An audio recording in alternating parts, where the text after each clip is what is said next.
అందరికీ నమస్కారం. అందాల లోగిలికి స్వాగతం. ఇప్పుడు మనం కె రామలక్ష్మి గారు రచించిన అదెక్కడా అనే కథను విందామా? ఇక కథలోకి వెళ్తే, అదేమిటి, వచ్చిన వారు వచ్చినట్టే వెనక్కి తిరిగారు. ఇంటికొచ్చిన చుట్టాన్ని మెట్ల మీద చూసి ఆశ్చర్యంగా అడిగారు పరంధామయ్య గారు. ఇంట్లో ఎవరూ ఉండకుండా ఉండరే? ఇక పిల్లలు స్కూలు నుంచి తిరిగి వచ్చే వేళ కూడా రండి అంటూ ఆయన్ని దిగిన 10 మెట్లు మళ్ళీ పైకెక్కించారు. తలుపు తట్టా. Calling bell పాడైనట్టుంది. ఎవరూ చూసినట్టు లేదు. పోనీ ఇంకోసారి వస్తాగా అంటూ పరంధామయ్యని అనుసరించాడా పెద్ద మనిషి. తలుపు దగ్గర ఆగిన పరంధామయ్య గారి ముఖం ఆ క్షణంలో నీటి చుక్క పడితే చాలు చిటపటలాడడానికి సిద్ధంగా ఉన్న కాలిన పెనంలాగా ఉంది. నా ముఖం అది కొంపలోనే ఉంటుందండి. ఈ టైముకి ముందు గదిలో ఉండమని ఎన్నిసార్లు చెప్పినా వినిపించుకోదు. కాస్త ఈ మధ్య వినికిడి కూడా మందగించిందిలేండి అంటూ తలుపు బాదారు. అప్పుడే తలుపు తీయడానికి వస్తున్న పద్మావతి మొగుడు మాట విని నిలబడిపోయింది. క్షణంసేపు సజీవ పదార్థాన్ని ఇలా అది ఎప్పుడయ్యాను చెప్పమా అని వింతపడింది. చెదిరిన మనసు కూడ తీసుకుని బాదుతున్న తలుపు త్వరగా తెరిచింది. ఈ 4 ఇళ్ల భవంతిలో ఏ మూల అఘోరించావు? చూడు, వచ్చిన పెద్ద మనిషి కాస్త చక్కా పోతుంటే వెనక్కి తీసుకొచ్చాను. కోడలు రాలేదా ఇంకా? రండి కూర్చుందురు గాని అంటూ వచ్చిన ఆయనని ఆహ్వానించి కూర్చోబెట్టారు పరంధామయ్య. కూర్చోండి, కాస్త ముఖం కడుక్కో వస్తాను. ఈ టైములో బస్సెక్కి రావడం అంత కష్టం ఇంకోటి ఉందనుకోను అంటూ కూర్చోపెట్టిన పెద్ద మనిషి ముందు ఆ రోజు పేపరు తోసి లోపలికి నడిచారు. అప్పటికే పద్మావతి వెనుక ఉన్న చిన్న వరండాలో చేస్తూ ఆపిన పని తిరిగి అందుకోబోతోంది. భర్త కంఠం విని తలెత్తింది. నీకెన్నిసార్లు చెప్పింది కోడలు సాయంత్రం పూట కాస్త ముందు గదిలో ఏడవమని? కోడలు చుట్టం వెళ్ళిపోయి ఉంటే ఈ పూటకిక ఏం రగడ జరిగేదో. అయినా నీకింకా బుద్ధి రాదే? పూర్తిగా మందబుద్ధివైపోయావు. అసలే విషయం మీద శ్రద్ధ లేదు.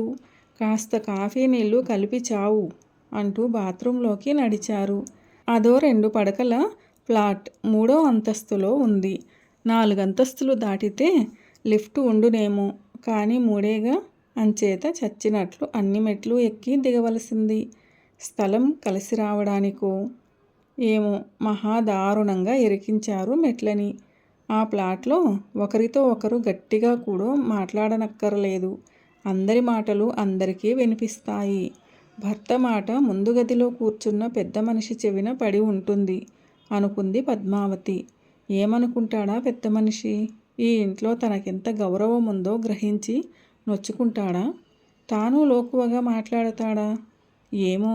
మొగుడు 543 మాదో కోళంవాడు కొట్టాడని సామెత. నిట్టూర్చి భర్త బయటపడే లోపల కాఫీ కలిపి సిద్ధం చేసింది. పట్టుకెళ్ళి ఇవ్వు, అది చెప్పాలా? కసురుకుంటూ ముందు గదిలోకి నడిచారు పరంధామయ్య. కాఫీలు అందించి లోపలికి చక్కా పోయింది పద్మావతి. ఆమెకి భర్త చాలా కొత్త మనిషిలాగా కనిపించాడు. ఎందుకంత విసుగు, కోపం, లోకువ అనుకుంటూ అప్పటిదాకా తరిగిన కూరలు చిన్న చిన్న ప్లాస్టిక్ డబ్బాల్లోకి ఎత్తి గట్టిగా మూతలు పెట్టింది. అలా సిద్ధం చేయకపోతే కోడలికి విసుగు. పొద్దుటే ఏం కావాలంటే అది రెడీగా ఉండాలి. అంతా కలిసి 9 గంటలలోగా బయటికి వెళ్ళిపోతారు. అప్పుడసలు పని ప్రారంభించి ముగించే ప్రయత్నాలు చేయడం పద్మావతికి అలవాటైపోయింది. 2 పడక గదులు తడిబట్ట పెట్టి తుడుస్తుంది. లేకుంటే శుభ్రంగా ఉండవు. దుప్పట్లు, తువ్వాళ్ళు, అందరి బట్టలు త్వరగా ఉతికి డాబాపై మీద ఆరవేసి వచ్చి స్నానం చేసి దీపం పెట్టుకునేది కొన్నాళ్ల కిందటిదాకా. కానీ పద్మావతికి ఇప్పుడు దేవుడికి దీపం పెట్టాలనిపించడం లేదు. స్నానం చేసి తినాలనిపిస్తే కాస్త తిని గిన్నెలు కడిగేస్తుంది. అన్నీ తుడిచిపెడుతుంది. నీళ్ల చుక్కలు ఆరితే గిన్నెలు అసహ్యంగా ఉంటాయి. ఆదివారం పూటేనా? ఎవరైనా వస్తే ఏమనుకుంటారండి అంటూ సాగదీస్తుంది కోడలు. ఆమెకెలాగా తీరదు. వారం పొడుగునా ఆఫీసు. ఒక్క ఆదివారం కదా విశ్రాంతి. ఆ రోజుకి పిల్లల యూనిఫారాలే కాదు, పెద్దల బట్టలకి ఇస్త్రీ పెట్టి ఉండాలి. లేకుంటే ఇబ్బంది వారమంతా. చిన్న ఇల్లు, చిన్న కుటుంబం, రోజంతా ఎవరూ ఉండనే ఉండరు. దీనికో లాండ్రీ పని మనిషి ఎందుకు? కాస్త రాసేస్తే గిన్నెలు, కాస్త గుమికేస్తే గుడ్డలు అయిపోయే. కోడలు ఎప్పుడూ పక్క ఫ్లాట్ కోడలితో అంటూనే ఉంటుంది. కష్టంగా ఉందని ఎవరంటారు? గోల చేసుకుంటూ పిల్లలు చక్కా వచ్చారు. పద్మావతిలో కాస్త చలనం వేగం పుంజుకుంది. నానమ్మ తినడానికి అంటూ విరుచుకుపడ్డారు ఇద్దరూ. యూనిఫారాలు ఇప్పండి, షూస్ విప్పండి, ముఖాలు కడగండి, బట్టలు మార్చుకురండి వరుసగా చెప్తూ వాళ్ళకింత బ్రెడ్డు, వెన్న, జామ్ రాసి సిద్ధం చేసింది. నానమ్మ రోజు ఇదేనా? దోశ వెయ్యి మనవడు అడిగాడు. నాకు వద్దు, ఇదే కావాలి మనవరాలు నొక్కి వక్కాణించింది. ఏడ్చి తంతే దానికి 10 ఏళ్ళు లేవు. అది తన అవసరాలు స్పష్టంగా తెలియచెప్పనూ కలదు, తీర్పించుకోనూ కలదు. ఒక్క ఆదివారం అలాంటి టిఫిన్స్ అమ్మ చెప్పింది కదా. మనవణ్ణి ఒప్పించి తినమంది పద్మావతి. ఆయన వెళ్ళాడు గాని నా కాస్త అటుకులో గట్రో వేయించి ఇవ్వకూడదు? ఈ రొట్టె తినలేకుండా ఉన్నాను భార్య ముందు నిలబడుతూ అడిగారు పరంధామయ్య. పద్మావతి మాట్లాడకుండా రొట్టె ప్లేటు అందించింది. నే చెప్పింది వినబడలేదా? కాస్త విసుగ్గా అడిగారు. వినిపించింది, కానీ వేపుడు చేస్తే నూనె ఎక్కువ అవుతుంది. కోడలు రావాలన్నన్నాళ్ళు నూనె రాకపోతే ఆగిపోయింది పద్మావతి. భర్త ప్లేటు పట్టుకుని చక్కా పోవడంతో కోడలు వస్తుందింకా, కొడుకు వస్తాడు. ఒక్కొక్కప్పుడు ఇద్దరూ కలిసి కాస్త ఆలస్యంగా వస్తారు. పిల్లలిట్టే గ్రహించి సినిమాకెళ్ళారు, మమ్మల్నెప్పుడు తీసుకెళ్తారు అంటూ గోల మొదలు పెడతారు. అప్పుడేదో సముదాయించి చెప్పేసిన భర్తతో కబుర్లు చెప్తూ మీ అమ్మగారి మహిమ, ఆవిడ చెప్పకపోతే వాళ్ళకెలా తోస్తుందండి పసివెధవలు, సన్నాయి నొక్కులు ప్రారంభిస్తుంది. అలాంటి రోజు చినికి చినికి గాలివానలాగా వాతావరణం మారిపోయి వెనుక ఉన్న వరండాలో కూర్చున్న పద్మావతి మీదికి మళ్ళుతుంది తుఫాను. నీకెన్నిసార్లు చెప్పినా తెలియదేమిటే అమ్మా, పిల్లలకెందుకు నూరిపోస్తావు? పద్మావతి ఏదో చెప్పేలోపే భర్త అందుకొని దాని బుద్ధి అలాంటిదిరా, కూర్చుని తింటుంది కదా, కాలక్షేపం లేక వెధవవాగుడు అది. చాచా, వయసు రాగానే సరా, ఊరుకోరా, పక్క ఫ్లాట్ వాళ్ళు గోడలకి చెవులు అంటించేశారప్పుడే అని కొడుకుని ఓదారుస్తాడు. వాతావరణం మరుక్షణంలో మారిపోయి కొంపలో ఎవరో చచ్చినంత నిశ్శబ్దం ఆవరించిపోతుంది. రోజూ జరిగేవే అయినా పద్మావతికి రోజు ఆశ్చర్యంగానే ఉంటుంది. ఎప్పుడిలా జడపదార్థంలా మారిపోయానా అని. ఎప్పుడు ఏ పని చేస్తున్నా ఆ ప్రశ్న ఆమెని వెంటాడుతూనే ఉంటుంది. కలలు కనే వయసయ్యింది, కనీ పెంచే వయసయింది, బాధ్యతలు తీరిన వయసయ్యింది. నాకొక్కర్తికేనా? ఆయనకి అయ్యిందిగా. మరి నేనే ఎందుకిలా మారిపోయాను? ఎవరైనా మార్చేశారా? నేనే మారిపోయానా? కొన్ని వందల వేల సార్లు ఆ ప్రశ్నలు వేసుకుని ఉంటుంది పద్మావతి. కొడుకు, భర్త అని అననట్టు కోడలు అది ఇది అన్నప్పుడల్లా మనసు చివుక్కుమంటూనే ఉంటుంది పద్మావతికి. భర్తని నిలదీసి అడగాలని ఉంటుంది, కొడుకుని నిలదీసి అడగాలని ఉంటుంది. కానీ అడిగే ధైర్యం ఎక్కడికి పోయిందో ఆమెకెప్పుడు అంతుపట్టలేదు. రోజులు, నెలలు, సంవత్సరాలు గడిచిపోతున్నాయి. కానీ పద్మావతి గూడు కట్టి మనసులోని ప్రశ్నలు దాచేసింది. దాంట్లో అవి అక్కడికక్కడే గింగిరాలు తిరుగుతూ కొట్టుమిట్టాడుతూ ఉంటాయి. దీన్ని మటుకు ఆపలేకపోయింది. పద్దు, నా పద్దు అంటూ పెళ్ళైన కొత్తలో తిరిగిన భర్త అంచెలంచెలుగా ఎదిగి ఆఫీసర్ అయ్యే నాటికి కొడుకు చేతికందొచ్చాడు. ఒక్కగానొక్క కొడుకు. ఏరి కోరి ఓ పిల్లని చేశారు. చిలక గోరింకలు, చూడముచ్చటైన జంట. జోడుగా ఉద్యోగాలకి పోతూ సంసారంలో కూడా 2 పిల్లలతో ప్రోగ్రెస్ సాధించారు. అత్తయ్య ఉండబట్టి గాని లేకుంటే కుదిరేదా అనుకుంటూనే పిల్లల పెంపకం అత్తగారిపై ధైర్యంగా పెట్టి ఉద్యోగం కానిచ్చింది కోడలు. అత్తయ్య ఉన్నారు కనుక గాని పనివాళ్ల మీద ఎలా వదిలిపెడతాం పిల్లల్ని అంటూ ఆదివారం పూట విందుకొచ్చిన స్నేహితులతో చాలా గర్వంగా చెప్తుంటుంది ఇప్పటికీ. భర్త రిటైర్ అయిన రోజు నుంచి ఎందుకో ఇంటి వాతావరణంలో కాస్త మార్పు రావడం గ్రహించింది పద్మావతి. అడగకుండా స్వతంత్రించి ఏ పని చేయలేకపోతుంది. ఖర్చులు తగ్గించుకోవాలండి మామయ్య గారు. రిటైర్ అయ్యాక పిల్లల చదువులకి ఖర్చులు పెరిగిపోతున్నాయి అంటూ ఇంటి పెత్తనం మీద వేసుకుంది కోడలు. పద్మావతికి ఇదేం కష్టం అనిపించలేదు. సరికదా, బాధ్యత తన మీద లేనందుకు కాస్త సంతోషపడింది కూడా. ఈ ప్లాట్ కొన్నారు.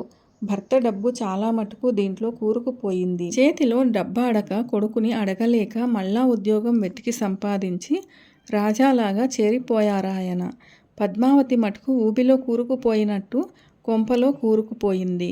ప్లాట్లో ఓ గదిలో కొడుకు కోడలు, రెండోది మనవలు, తాతగారు. ఇక పద్మావతికి వంటిల్లు, లేకుంటే చిన్న వసార.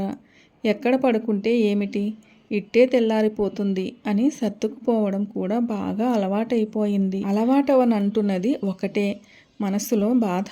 అది ఎంత నొక్కి పెట్టినా తలెత్తుతూనే ఉంది. ఎన్ని సర్దుకుపోతున్నా కదా ఈ పిలుపు, పలకరింపు, కసరు. ఇవెందుకు సర్దుకుపోలేకపోతోందో ఆమెకే అర్థం కావడం లేదు. మనిషి అన్నాక కొన్ని లక్షణాలు మిగిలి ఉండాలి. అలాంటి లక్షణమేనేమో ఇది అనుకుంటూ ఉంటుంది అప్పుడప్పుడు. ముసలానికి ఒంట్లో బాగులేదా? లేచినట్టు లేదు. ఓ రోజు కొడుకుని అడుగుతున్న భర్త మాట విని ఒక్క ఉదుటున లేచి కూర్చుంది పద్మావతి. అసలు ఈ విషయాన్ని సంబంధం చూసినప్పుడు వయసు తేడా ఎక్కువ. వద్దు కాక వద్దని కూర్చుంది పద్మావతి తల్లి. మంచి ఉద్యోగం, ఒక్కడే కొడుకు, సుఖపడుతుంది. వయసుదేముంది, ఆపితే ఆగేదేం కాదు కదా అంటూ అమ్మని బలవంతం చేసి ఈ సంబంధానికి ఒప్పించడం పద్మావతికి జ్ఞాపకం వచ్చి నవ్వొచ్చింది. నేను ముసల్దాన్నైతే ఆయన అనుకుంది. కానీ చిత్రం, ముట్లుడిగి పిల్లల పెళ్ళిళ్ళైతే చాలు ఆడది ముసల్దయి కూర్చుంటుంది. బహుశా అక్కడే ప్రారంభమవుతుందేమో ఆమె జడత్వం కూడా. భర్తకక్కరలేదు, పిల్లలకక్కర్లేదు, అవసరం లేని వ్యక్తి. కాళ్ళకడ్డు. కానీ ఏం చేస్తారు, భరిస్తారు. పద్మావతి మనసు కొద్ది రోజులుగా చాలా తీవ్రంగా ఆలోచిస్తుంది. ప్రత్యేకించి దీన్ని గురించి అని కాదు.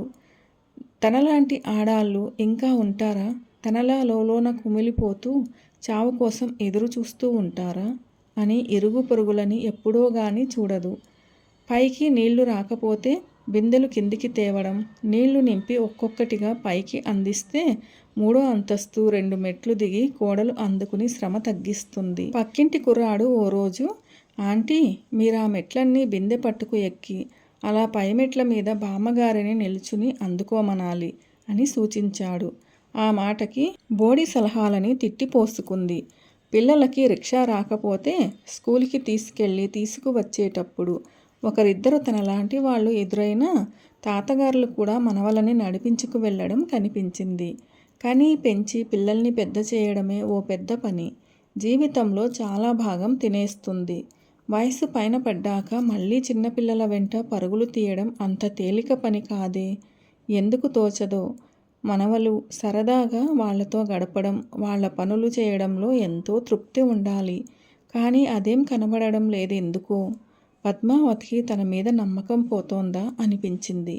అమ్మతనం, నానమ్మతనం, అమ్మమ్మతనం ఆనందమే. కానీ నేను మనిషినని వాళ్ళు అనుకున్నప్పుడు ఆ ఆనందం లేకుంటే ఎక్కడి నుంచి వస్తుంది? ఏమిటో పిల్లలకి చేయడం కూడా విసుగైతే ఎలా అనుకుంటుందేమో కోడలు. ఎలా చెప్పడం ఓపిక లేదని? ఎందుకు తెలియదు వాళ్ళకి నాకు ఓపిక లేదని?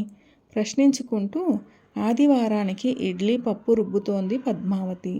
అంతా ముందు గదిలో కూర్చొని టీవీలో మునిగి తేలుతున్నారు.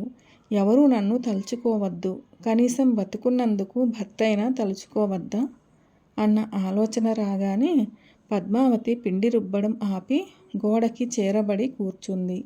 ఆమె పరిపరి విధాల ఆలోచించింది. ఉన్నపళంగా లేచి చేయి కడుక్కొని ఓ జత మారుబట్టలు సంచిలో పెట్టుకుని బయటికి నడిస్తే వీళ్ళు గమనిస్తారా?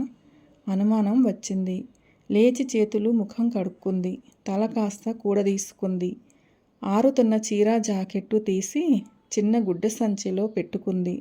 మెల్లిగా ముందు గదిలోకి వచ్చింది. సినిమా కాబోలు అంతా మునిగి తేలుతున్నారు. మెల్లిగా తలుపుకేసి నడిచింది. తెరిచి బయటికి అడుగు పెట్టింది. మెట్లు దిగుతూ అనుకుంది, ఎక్కడికి వెళ్ళాననుకుంటారు? వెతుక్కుంటారా? గుడ్డిగా రోడ్డు ఎక్కి ఓ వారంట నడవడం ప్రారంభించింది పద్మావతి. చల్లగాలి ముఖానికి తగిలి ప్రాణం లేచి వచ్చింది. నేను మనిషినే, ఇంకా స్పర్శ జ్ఞానం పోలేదు అన్న ధైర్యం వచ్చింది. నిజంగా జీవోత్సవంలా బతకడం అంటే ఇదే. ఇప్పటిదాకా నే సాగిస్తున్న బతుకు ఇప్పుడిక కష్టపడిన జీవం ఉన్నట్టు బతకడానికి ప్రయత్నిస్తాను అనుకుంటూ కొత్త ధైర్యంతో గబగబా నడవడం ప్రారంభించింది. గమ్యం లేని ప్రయాణమే అయినా చాలా గర్వంగా ఉంది పద్మావతికి. ఏ కరివేపాకు కొనడానికో బయలుదేరిపోయింది. చూసావా, ఇంకా రాలేదు. ఎప్పుడొచ్చి ఉడకేస్తుంది, ఇక ఎప్పుడు మనకి పెడుతుంది? ఈ పాటికి విసుక్కుంటూ ఉంటుంది కోడలు. అదంతేనమ్మా, అసలు బుర్ర పనిచేయదు. భర్త వంత పాడతారు. నవ్వుకుంటూ నడుస్తున్న ఆమెతో అడుగు కదుపుతూ ఇద్దరు ముగ్గురు ఆడాళ్ళు నడవడం గమనించి పలకరింపుగా నవ్వింది పద్మావతి. కొత్తగా చేరావా ఇటువైపు పనిలో? ఒక ఆమె మాట కలపడానికి అన్నట్టు అడిగింది. ఒక్క క్షణం పాటు సంశయించింది పద్మావతి. ఇంటిలో ఉండి చేస్తున్నాను, అసలు సెలవు ఉండడం లేదు అంది నెమ్మదిగా. రెక్కల కష్టం మీద బతికే మనలాంటి వాళ్ళ కోసం ఓ వసతి ఏర్పడింది, తెలియదా? మేం ఓ 10 మంది మీ అక్కడే ఉంటాం. ఉదయాన్న పనికి వచ్చి ఇదిగో ఇలా తిరిగి వెళ్తాం. నువ్వెటు? ఇంకా తేల్చుకోలేదు కాస్త జంకుతూ అంది. ఈ పూటకెటని? ఆ పని వదిలేశావుగా? అదే. సరి మాతో రా. మా అమ్మగారేం అనరు. రేపావిడే ఏదో పని చూసి పెడతారులే. వారంలో ఓ పూటైనా విడుదల లేకుంటే ఎలా? మనం ప్రాణం లేని కీలుబొమ్మలమా? ధైర్యం చెప్పింది వారిలో కాస్త పెద్దది. గట్టిగా నిట్టూర్చి వారితో అడుగు కలిపింది పద్మావతి. వంట పనా, పై పనా? లేకుంటే ఆస్పత్రిలో ఆయా పని లాంటిది కూడా దొరుకుతుంది. పని చేసుకునే వాళ్ళకి భయం అక్కరలేదు. ఇంతకీ నీ పేరేమిటి? కనీసం ఈ నెల జీతం మొత్తం ఇచ్చారా? లేదు, అడగలేదు. సగం స్వగతంగా అంది పద్మావతి. పోనీలే, నువ్వేం భయపడకు, పద అంటూ ఇల్లు దగ్గర పడుతుంటే పుంజుకుంటున్న వేగంతో నడవడం ప్రారంభించారు అంతా. వారిని అనుసరించింది పద్మావతి. ఆమెలో అప్పుడే కొత్త ధైర్యం, ఉత్సాహం తలెత్తడం మొదలెట్టాయి. అదిగో అదే గేటు. గదికి ముగ్గురం ఉంటాం. ఇబ్బందిగా ఉండదులే, అలవాటైపోతుంది. రేపు ఈ పాటికి నువ్వు మాలాగా పని నుండి తిరిగి వస్తూ ఉంటావు. సరదాగా నవ్వుతూ ఒక ఆమె గేటు తెరిచింది. పద్మావతి ఓసారి చుట్టూ కలయ చూసింది. ప్రశాంతంగా ఉంది. ఇక్కడ నేను మనిషిని. ఇక్కడ నేను జీవోత్సవాన్ని కాదు. ఇక్కడ నన్నెవరూ అది అనరు. నాకంతకంటే ఏం అక్కర్లేదు. మనిషిని నేను. లోపలికి నడుస్తూ పద్మావతి పెదవుల మీద సన్నని నవ్వు వెలిగింది. అది ఇంటి వాళ్ళని తలుచుకుని కాదు, ఈ ధైర్యం ముందే ఎందుకు చేయలేకపోయానని. ఈసరికి అదెక్కడ చచ్చిందో, ఎక్కడికెడితే అక్కడే పాతుకుపోతుంది అంటూ ఆలంగం తిరగేస్తుంటారాయన అనుకుంటూ మెట్లెక్కి పక్కగా ఉన్న ఆ ఆఫీసు గదిలోకి ఒక ఆమె వెంట నడిచింది పద్మావతి. కె. రామలక్ష్మి గారు రచించిన అదెక్కడా అనే కథ ఎలా అనిపించింది మీకు? నచ్చిందా? నచ్చినట్లయితే వీడియోను లైక్ చేయండి, మీ ప్రియమైన వారందరికీ షేర్ చేయండి. అలాగే మన ఛానల్ను సబ్స్క్రైబ్ చేసుకోవడం అస్సలు మర్చిపోవద్దు. వీడియోను చివరిదాకా చూసి కథను పూర్తిగా విన్నందుకు ధన్యవాదాలు. ఈ కథపై మీ విలువైన అభిప్రాయాలను కామెంట్ సెక్షన్లో తప్పకుండా తెలియచేయగలరు. See you all in another video. Till then, keep smiling and be happy. A very special thanks to the story writer K. Ramalakshmi Garu for this wonderful and amazing story. అదెక్కడా